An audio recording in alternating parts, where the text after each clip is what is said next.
They did Miz and Mysterio's business and blah, blah, blah, or whatever. Let's stop again on the next person I was actually interested by, which was Seth Rollins and Vince McMahon's meeting.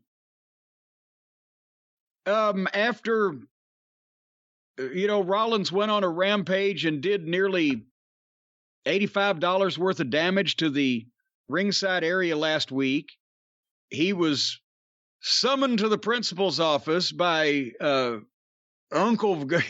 kindly Uncle Vince at Titan Tower. And he's supposed to be there at 9 o'clock Monday morning. But boy, he gets there at 7 o'clock because he wants to be bright and early. And immediately, did you notice within the first 10 seconds of this clip, Brian, we were told not to take any of this seriously and nothing important was going to be imparted to us when they played the cheesy comedy music with the overview of Titan Tower?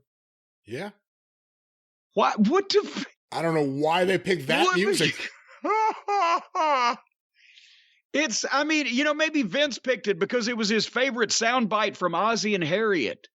I don't know, but it was like a situation comedy music from the 70s to establish that Seth Rollins, allegedly a main event WWE superstar, has been called into Titan Tower by the owner of the whole shebang, the whole shooting match, as they used to say, the whole 9 yards, Vince McMahon. So we got the comedy music, and he comes into Vince's outer office. That's where actually they've renovated in the last 25 years. Unless I had a brain tumor, or maybe it's the PTSD from living and working under the evil empire. But when you open those doors right there, used to go through, it's just a small area.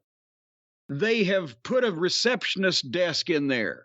And then you go through those other doors. That's where old Beth Zaza used to sit, Vince's secretary and personal assistant. They've renovated a little bit, it looks like. It looks a little more closed in, a little more claustrophobic, but Vince still has the corner office. They didn't see his Titanic view of the skyline of Stamford in this shot, probably because the light would have screwed with their shot, but he does have the dinosaur jowls on the wall. Anyway, the interior decorating was more interesting than what happened here. Seth Rollins goes in doing this. Was this the most over the top he's ever been with whatever this gimmick is supposed to be? I think so, because every time I think, oh boy, last week he was ridiculous, he ups it and it gets more ridiculous and more cringy and not good. And I mean, at this point, it's obvious that they want him for some reason acting this way. They obviously want this, because unless this was something he was being specifically encouraged to do, somebody on take one would have shut that shit down. So they think this is good. And this is going to help him out in some kind of way. And he's laughing and he's cackling and he's skipping about. Vince is ignoring him and speaking gruffly. And why? I wrote, why he acting this way? That's shorthand. But it's, And finally, Vince says, remember this whole saga, and they reminded us with the video that Seth Rollins has gone through, fighting Owens and doing this and that to get on WrestleMania, and they wanted to be a tag team champion, and blah, blah, blah. And after all this, the resolution of this thing is Vince says, well, if you want to be on WrestleMania, why didn't you just ask me? Why'd you jump through all these hoops?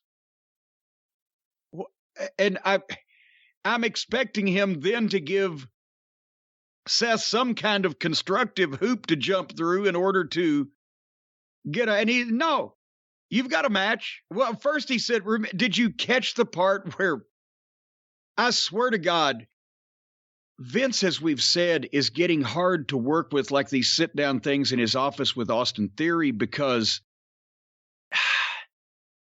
you can't tell. He's mumbling and things don't come out exactly as you can imagine like they're supposed to. He's trying to feed people lines, but they're dropping them, right? Because it's odd.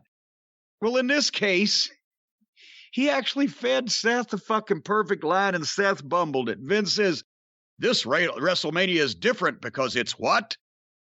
And you can tell Seth's supposed to say stupendous, but he says, well, it's 2 nights, and it's the most stupendous. And this just went back and forth. It was like watching C-SPAN with a local fucking politician being interrogated by a Senate committee about the fucking drainage. I'm the only one who can make drainage sound entertaining. So Vince tells Seth he's going to get his own main event at WrestleMania versus an opponent that he will know when he sees him, or however he phrased it. Or if he turns on the computer. After all this, that's it. There's no. This was agonizing to watch because and then Rollins finds out he's on WrestleMania and just hops and jumps and cringes and does the Chuck Berry duck walk all around Vince's table and leaves. I don't know. This has made Seth Rollins, I mean, the way he's acting makes him look like an idiot anyway, but even if he was acting like his normal self, it makes him look like an idiot to have gone through all these things and then just be able to ask Vince, or just Vince just give him a match. Of course, he's a heel, so an element of pomposity and buffoonery can be expected, but what does this do for Cody? He's not coming in to right a wrong or to get even with, somebody that's done something to him or his family, or even something wrong in general that the people want to see that guy get his ass kicked for. He's not coming in to beat a dominant singles competitor, whether champion or just on a winning streak. Rollins has lost. That's the whole story of how he got to WrestleMania. He lost every time he fucking turned around. And Cody's being handpicked by Vince? And Cody's being handpicked by Vince to fight this fucking goofy loser. Why? And then wouldn't Cody be the heel if he's Vince's handpicked guy? Or is he a babyface because reasons?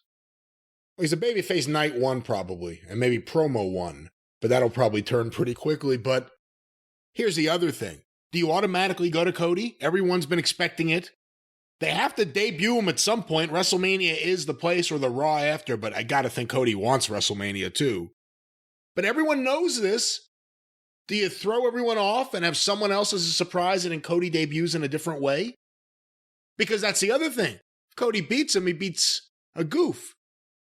If he beats Cody, Cody's an asshole, but if he doesn't beat Cody, why did he go through all this? None of this makes any sense.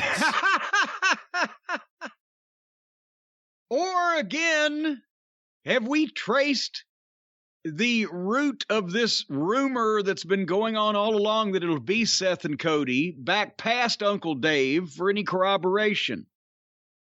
Or is this what everybody's saying because of that? Or is this what everybody's saying because the WWE has told so many people that on purpose that that's what they're saying? A lot of people saying it.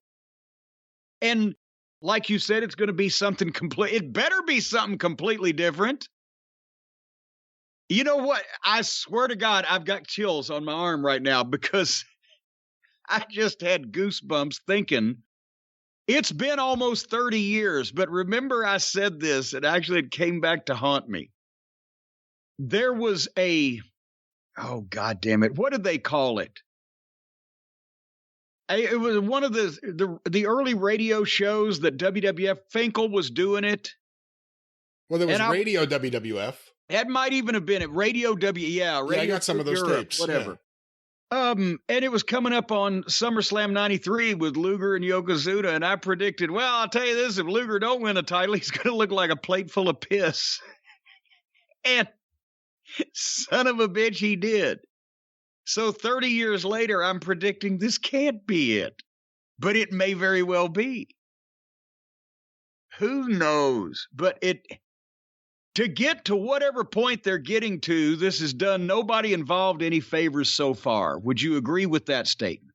You know, Seth Rollins is kind of like the negative Brad Armstrong in the sense that they're both extremely talented in the ring, and Brad Armstrong never showed the personality in front of the camera that he had backstage. Seth Rollins is just showing nothing but whatever this personality in his head is, and it's awful, and he's a great talented worker, and I don't want to see him anymore. I'm sick of him. I'm sick of this act. I don't understand what it is. It's an act. And he is one of the most talented guys ever that I never want to hear do a promo ever again. I'm sorry. Make him a mute. Make him a mime. I really don't care. Just please stop this. This is terrible. And I like him as a wrestler. One of the best matches I ever saw live was him and Austin Aries at Ring of Honor at the Manhattan Center. Yeah. But I can't take this. This is terrible. I said him and Davey Richards was a modern version of Flair and Steamboat in 2010, and 12 years later, he's a modern version of fucking Frank Gorshin. I don't know what's going on here. And by the way, can a mime memes? Can you mime a meme? Could you mime a meme? Could you mime a meme? That would be cool. A meme could mime. Well, a mime could meme. But could you mime a meme? Can you mime a meme? Depends what the meme is. And then can a mime become a meme? Can you send out a meme of a mime? Correct. Yes, you could do that. What would it be meming or miming or mimicking? Anyway, so again, well, let's move on Raw.